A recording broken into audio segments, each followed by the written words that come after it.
I had never heard anything about Mask Outrageous and Austere before this project, because it is a very largely unknown manuscript.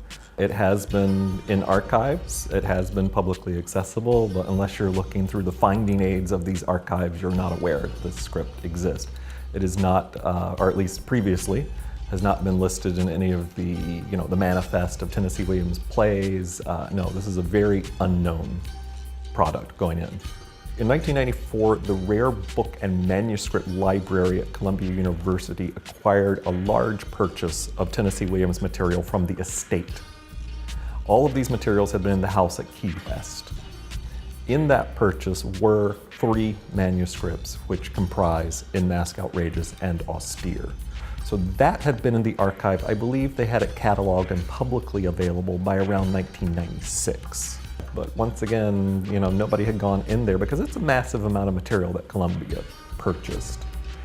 So Gavin was the one, promoting this play. He's the one that kind of knew about this play.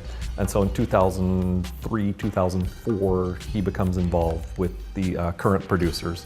And that's what then kind of begins to bring the play to light and out of the manuscript.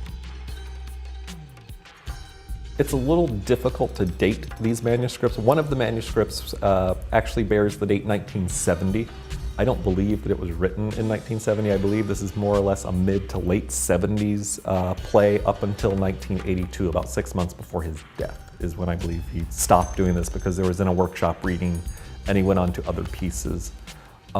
This piece, like I said, shares a lot of common traits and elements with the other later plays. One is, well, it's outrageous. These characters are outrageous. Playboy is outrageous. Playboy's mother is this woman who sings opera constantly. There's Mac, who is a very large, tall character who does not speak. He only grunts, and there's an interpreter that interprets for him who is described as a diminutive person. So it's an outrageous play. And the late plays are also apocalyptic.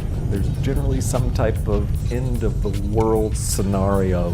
The last fragment that Tennessee Williams wrote, the last play that he kind of began in earnest and that we have pages from, is called The Lingering Hour.